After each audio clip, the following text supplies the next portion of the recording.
नमस्कार दोस्तों, क्या हाल चाल है आप सभी का। उम्मीद करता हूँ आप सभी लोगों की तैयारी बहुत अच्छे से चल रही होगी। तो आज मैं आप सबके लिए लेकर आया हूँ विलियम शेक्सपियर द्वारा लिखी गई वर्ल्ड्स फेमस ट्रेजेडी हेमलेट। आज हम हेमलेट की समरी हिंदी में आपके साथ डिस्कस करेंगे। हेमलेट एक 5 एक्ट प्ले है और शेक्सपियर द्वारा लिखा गया लॉन्गेस्ट ट्रेजिक प्ले है। ये 1599 से 1601 के बीच में लिखा गया था और इसे 1603 में सबसे पहले पब्लिश करवाया गया था। ये एक रिवेंज प्ले है जिसमें कहानी का मेन प्रोटैगनिस्ट अपने पिता की मौत का रिवेंज अपने चाचा क्लॉडियस को मार कर लेता है। तो देर न करते हुए चलिए दोस्तों इसके हम कैरेक्टर्स को डिस्कस करते हैं। तो सबसे पहला और मेन इम्पॉर्टेंट कैरेक्टर हेमलेट, जो कि इस प्ले का प्रोटैगनिस्ट है, डेनमार्क का राजकुमार है। इसके पिता को इसके चाचा क्लॉडियस ने धोखे से मार दिया है और डेनमार्क की गद्दी हथिया ली और उसके बाद इसकी माँ से शादी भी कर ली। इसके बाद नंबर सेकंड पे आता है क्लाउडियस। क्लाउडियस जो वर्तमान में डेनमार्क का राजा है और हेमलेट का चाचा है। Number 3 Gertrude. गर्ट्रूड डेनमार्क की रानी और हेमलेट की माँ। पोलोनियस एक दरबारी है, लॉर्ड ऑफ चैम्बरलैन, क्लाउडियस का बहुत खास सलाहकार। लेयर्टिस पोलोनियस का बेटा। ओफिलिया पोलोनियस की लड़की और हेमलेट की प्रेमिका। होरेशियो हेमलेट का बहुत ख़ास दोस्त, उसका बहुत विश्वास पात्र। और फोर्टिनब्रास। फोर्टिनब्रास नॉर्वे का राजकुमार। तो प्ले की शुरुआत में डेनमार्क में स्थित एल्जिनोर के किले को दिखाया जाता है, जहां पर कुछ गार्ड रात को पहरेदारी कर रहे हैं कि तभी वहां पर एक भूत प्रकट होता है।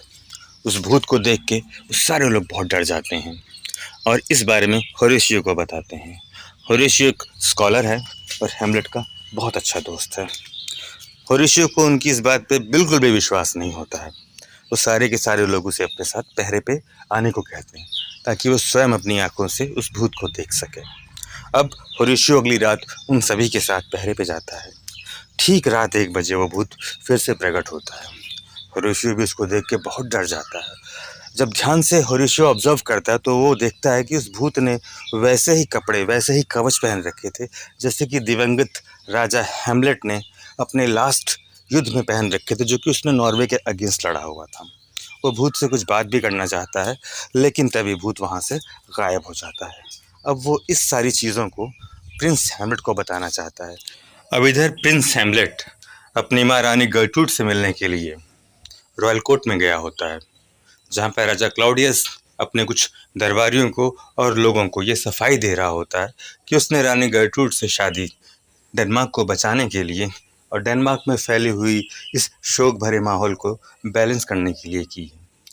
तभी वहाँ पर लेटिस आता है। लेटिस पोलोनियस का लड़का है जो फ्रांस जाने के लिए राजा क्लाउडियस से परमिशन मांगने आता है। राजा क्लाउडियस उसे परमिशन दे देते हैं। इसके बाद हेमलेट को दिखाया जाता है।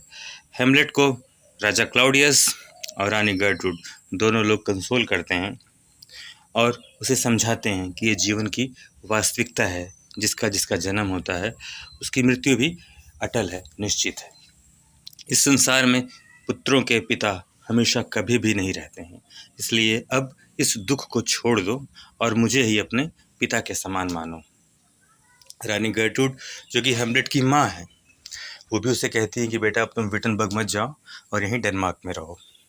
हेमलेट उनकी इन सारी बातों को मान लेता है, लेकिन उसके मन में बार बार एक ही दुख घर करके रखा हुआ है।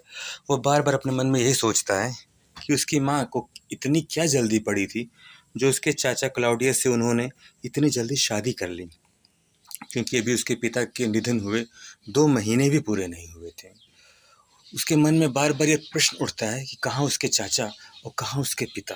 उन दोनों में तो कोई समानता है ही नहीं, तो फिर क्यों उसकी माँ ने इतनी जल्दी दिखाई। तभी वहाँ पर होरेशियो पहुँचता है। अब होरेशियो उसे महल में हुई सारी घटना के बारे में बताता है। ये सुनकर प्रिंस हेमलेट बिल्कुल अवाक रह जाता है और वो भी उन सब के साथ रात में पहरे पे जाना चाहता है ताकि उस भूत को वो देख सके और उससे बात कर सके।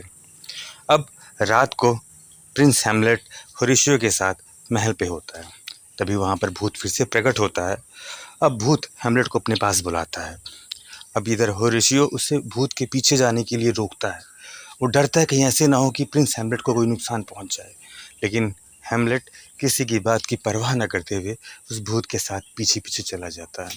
अब भूत उसे सारी सच्चाई बताता है। भूत उसे बताता है कि वो उसके पिता राजा हैम्लेट की ही आत्मा है और उनकी मौत सांप के काटने से नहीं हुई है, बल्कि उनका मर्डर हुआ है। उनकी इस मौत का जिम्मेदार उन्हीं का भाई और प्रिंस हैम्लेट का चाचा क्लाउडियस है, जिसने सोते समय उनके कानों में जहर डाल दिया था, जिसकी वजह से उनकी मृत्यु हो गई थी। अब इस सच्चाई को सुन के हैम्लेट बिल्कुल अवाक रह जाता है। उसे विश्वास ही नहीं होता है कि उसके सगे चाचा ने ही उसके पिता का मर्डर किया है। अब किंग हैम्लेट का भूत प्रिंस हैम्लेट से बदला मांगता है। वो क्लाउडियस से बदला मांगता है। अब ये सब सुन के प्रिंस हैम्लेट बहुत परेशान हो जाता है। तभी होरेशियो और उसके दोस्त पहुंच जाते हैं और उससे पूछते हैं क्या बात हुई। अब हैम्लेट उन सभी से ये कहता है कि इस भूत की घटना के बारे में किसी को कुछ भी ना बताएं, और अब वो इस सच्चाई को परखने के लिए पागलपन का अभिनय करता है ताकि वो इस सच्चाई को परख सके। अब हैम्लेट की एक प्रेमिका है जिसका नाम है ओफिलिया। पोलोनियस की लड़की है वो। पोलोनियस जो कि राजा क्लाउडियस का दरबारी है। अब पोलोनियस ने और इसके लड़के लेटिस ने ओफिलिया को मना कर दिया है कि वो हैम्लेट से किसी भी किस्म का कोई संबंध न रखे, उसके प्रेम प्रस्ताव को स्वीकार न करे, क्योंकि वो राजकुमार है, शाही ख़ानदान से बिलोंग करता है और हम लोग उसके दरबारी हैं, हमारा तो कोई मैच ही नहीं है। तो इसलिए उन दोनों ने ओफिलिया को मना कर दिया है कि हैम्लेट से किसी भी किस्म का कोई अफेयर ना करे। अब आगे हैम्लेट पूरे महल में पागलों की तरह इधर से उधर भटकता रहता है और ढूंढता रहता है कोई कोई क्लू मिले जिसकी वजह से वो उस भूत की कही गई बात की सच्चाई को परख सके। और उसके इस पागलपन से परेशान होकर राजा क्लाउडियस उसके दो दोस्तों को बुलाते हैं, जिनके नाम है रोज़ेनक्रेंट्ज़ और गिल्डस्टन। ये दोनों हैम्लेट के बचपन के साथी हैं। अब राजा क्लाउडियस इन दोनों को बुलाकर कहते हैं कि आप लोग राजकुमार हैम्लेट के मन में क्या चल रहा है इसका पता लगाइए, उसके पागलपन का क्या कारण है इसका पता लगाइए।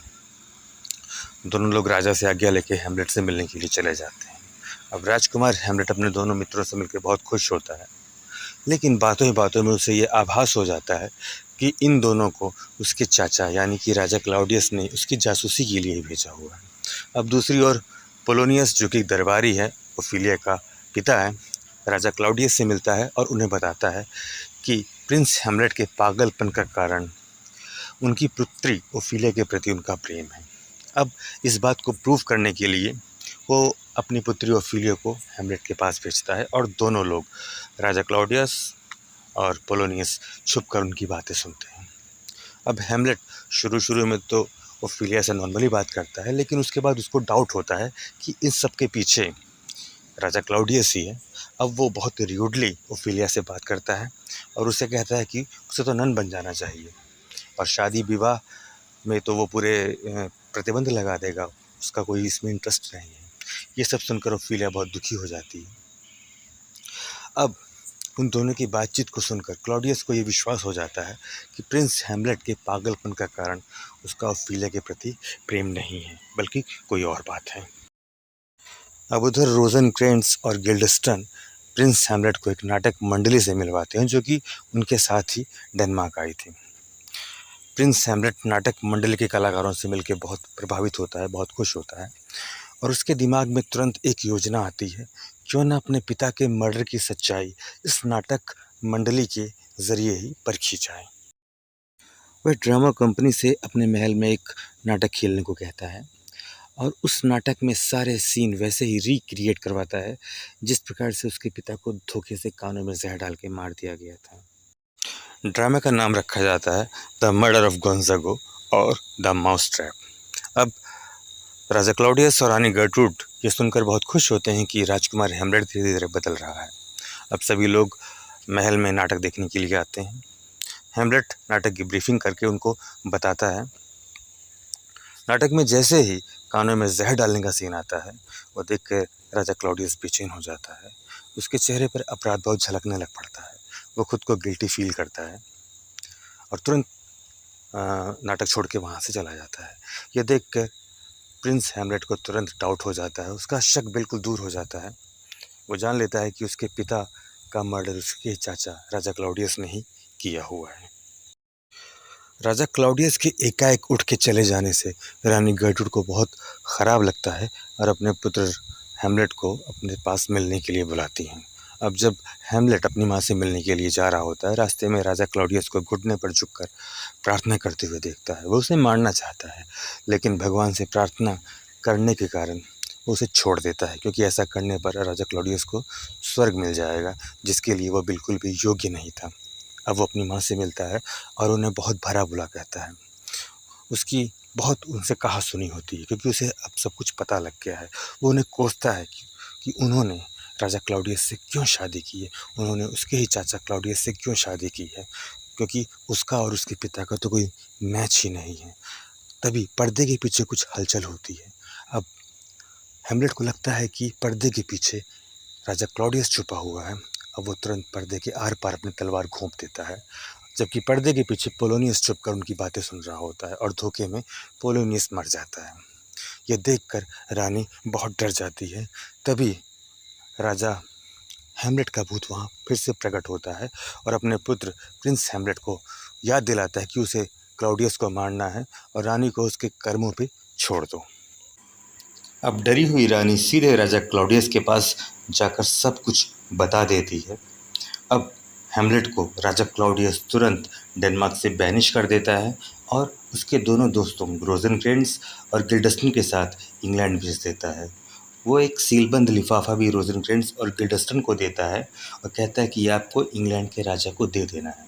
अब इस लिफाफे में उसने ये लिखा होता है कि जैसे ही हैमलेट इंग्लैंड पहुंचेगा, इसको जान से मार दो। अब हैमलेट अपने दोनों दोस्तों के साथ इंग्लैंड के लिए जहाज में रवाना हो जाता है। इधर ओफिलिया अपने पिता की हत्या होने के कारण सदमे से पागलों जैसा व्यवहार करने लग पड़ती है, जिसे देखकर महल में सबको बहुत दुख होता है। अब एंट्री होती है लेटिस की। वो अपने पिता की हत्या का समाचार सुनकर फ्रांस से डेनमार्क वापस आ गया है। उसके साथ डेनमार्क के कई संभ्रांत लोग भी हैं।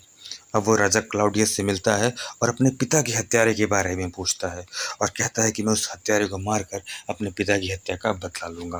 क्लाउडियस उसे शांत करते हुए कहता है कि पोलोनियस की हत्या में उनका कोई हाथ नहीं है और उसे अपने पिता की हत्यारे से बदला लेने का पूरा मौका मिलेगा, पूरा मौका दिया जाएगा, उसे हर किस्म से संतुष्ट किया जाएगा।